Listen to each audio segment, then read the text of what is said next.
لا تشرک be شیئا، یہ شرط پوری کرتے ہوئے کہ میرے ساتھ شرک میں ملوث نہیں۔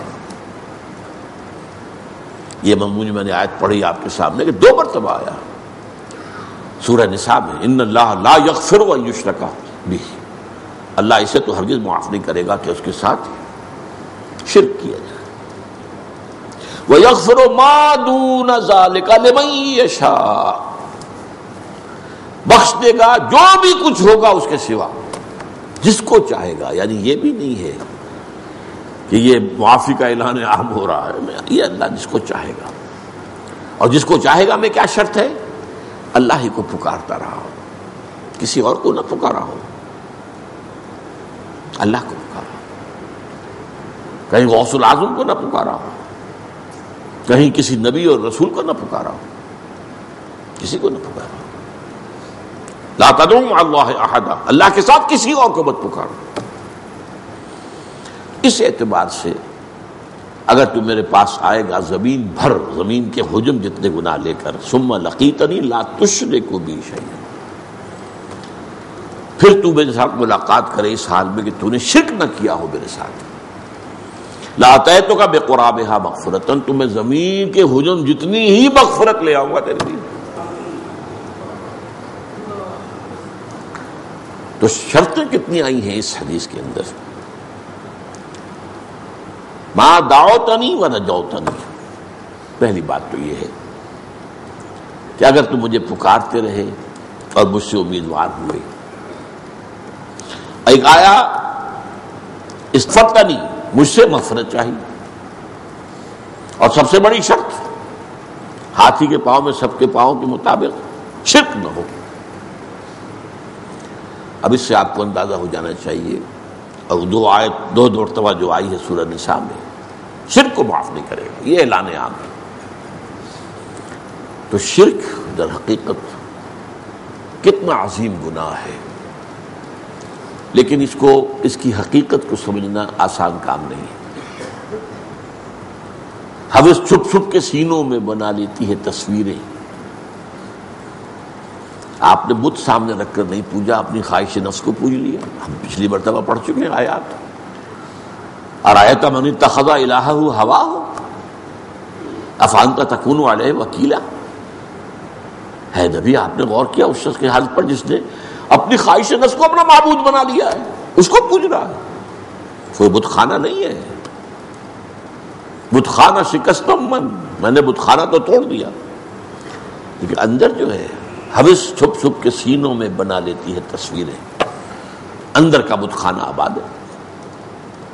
تو شرک کی اقسام کیا ہیں، شرک کی حقیقت کیا ہے، اب اس کا جاننا کتنا ضروری ہے۔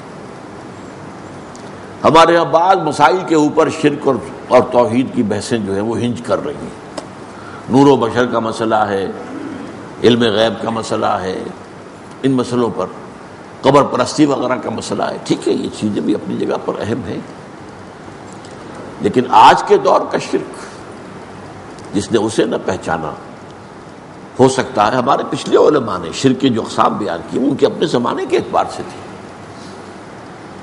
آج وہ شرک بھی ہو رہے ہیں، قبر پرستی بھی ہو رہی ہے، اولیاء پرستی بھی ہو رہی ہے، سب کچھ ہو رہا ہے۔ آج کا اصل شرک نفس پرستی، دولت پرستی، یہ تو ہے انفرادی سطح پر، اور اجتماعی سطح پر حاکمیت انسانی، حاکم تو اللہ کے سوا کوئی نہیں۔ تم نے انسانوں کو حاکم بنا دیا۔ کبھی ایک ہوتا تھا کوئی شیطان نمرود یا فرعون کی شکل میں، آج تم نے تمام انسانوں کو نمرود بنا دیا۔ وہ نجاست جو ٹنوں ایک شخص کے سر پر رکھی ہوئی تھی اسے تم نے ماشا ماشا سب میں بانٹ دیا۔ نجاست تو نجاست رہے گی، چاہے وہ تولا ہو، ماشا ہو، ٹن ہو۔ آج کا دور یہ ہے، مادہ پرستی، میٹیریلزم، سارا توکل، سارا اعتماد مادی وسائل پر ہے، اور اس سے بھی آگے بڑھ کر وطن پرستی، وطن کو معبود بنا دیا گیا ہے۔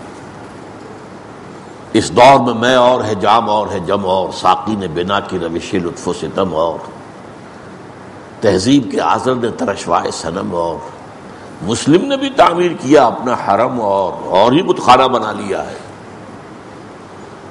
ان بتوں میں سے، ان تازہ خداؤں میں بڑا سب سے وطن ہے، جو پیرہن اس کا ہے وہ مذہب کا کفن ہے۔ یہ وطن پرستی ہے، جے ہند، یہ کیا ہے؟ وطن معبود ہے، محبوب ہے۔ قوم کی شیرازہ بندی وطن کی بنیاد پر ہو رہی نہیں، قوم کی شیرازہ بندی ایمان کی بنیاد پر ہونی چاہیے۔ اسلام تیرا دیس ہے، تو مصطفی ہے، تیرا دیس یہ نہیں ہے پاکستان افغانستان، تو مصطفی ہے۔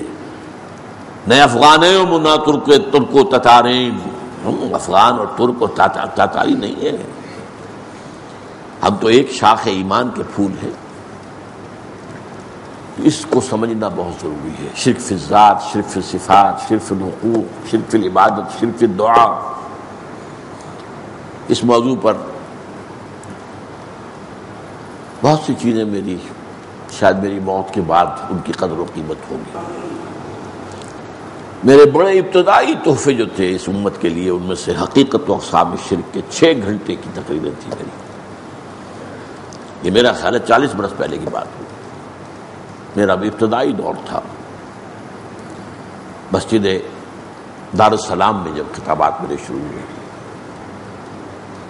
31 برس کی بات تو ہو گئی، تو 6 گھنٹے کے کیسٹ ہیں اس کے، پھر ان کو اتارا گیا، ان کو مرتب کیا گیا، اب وہ زیر طبع ہے، اس کا آپ فیصلہ کر لیں کہ وہ کتاب آئے تو حرف بحرف اس کو پورے غور سے پڑھیں، کیونکہ یہ وہ شے ہے جو معاف نہیں ہوگی۔ ان اللہ لا یغفر ان یشرک بہ ویغفر ما دون ذلک لمن یشاء۔ اب آج کی آخری بات یہ ہے، یہ جو میں نے کہا کہ رحمتی وسعت کل شیء، اللہ کا فرمان ہے، اور رحمتی سبقت علی غضبی، اس رحمت خداوندی کا سب سے بڑا مظہر کیا ہے؟ ایک سوال اپنے آپ سے کیجئے، جواب دیجئے خود، جیسے حضور سوال کر لیتے تھے، اتدرون من المفلس، جانتا ہوں مفلس کون ہے؟ اب صحابہ نے جواب دیا، المفلس عندنا من لا درہم لہ ولا دینار، ہم تو مفلس کو سمجھتے ہیں جس کے بعد درہم و دینار نہیں ہے۔ آپ نے فرمایا نہیں، میری امت کا مفلس کوئی اور ہوگا، اس کی اس وقت نہیں میں دے رہا تھا، تشریح نہیں کر سکتا۔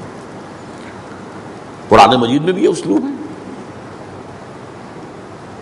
یا ایھا الذین آمنوا ہل ادلکم علی تجارۃ تنجیکم من عذاب الیم، کیا میں تمہیں بتاؤں، رہنمائی کروں اس تجارت کی طرف جو تمہیں دردناک عذاب سے چھٹکارا دلا دے؟ پھر اس کا جواب ہے۔ تو اسی طرح اللہ کی رحمت کا سب سے بڑا مظہر کیا ہے؟ اس کا نام ہے توبہ۔ یہ وہ شے ہے جو کہ عیسائیوں کو اتنی بڑی ٹھوکر دے گئی، اتنی بڑی ٹھوکر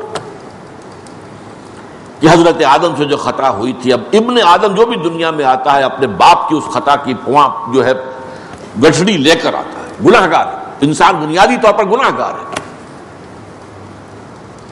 اور اس کا ازالہ کیا یہ ہے کہ باطل پر باطل، ظلمات بعضها فوق بعض۔ اب اس کا تو ایک ہی شکل تھی کہ اللہ نے اپنا صلبی بیٹا بھیجا اور اسے لوگوں کی طرف سے کفارہ بنا کر قربانی کے بکرے کی طرح سولی پر چڑھوا دیا۔ انا للہ و انا الیہ، نقل کفر نباشا۔ بنیادی غلطی کیا ہے؟ قرآن بتاتا ہے سورہ بقرہ کے 4 رکوع میں، خطا تو ہوئی تھی لیکن پھر معافی طلب کی، فتلقى آدم من ربہ کلمات فتاب علیہ، توبہ ان کی قبول ہو گئی۔ اب کوئی انسان دنیا میں جو ہے وہ اپنے وہ جد امجد جو ہے آدم علیہ السلام، ان کے گناہ کا بوجھ لے کر نہیں آتا۔ تو توبہ کے موضوع پر اس سے پہلے ہمارے ہاں درس ہو چکے ہیں، اور بہت سے حدیث ہیں، بہت احادیث ہیں۔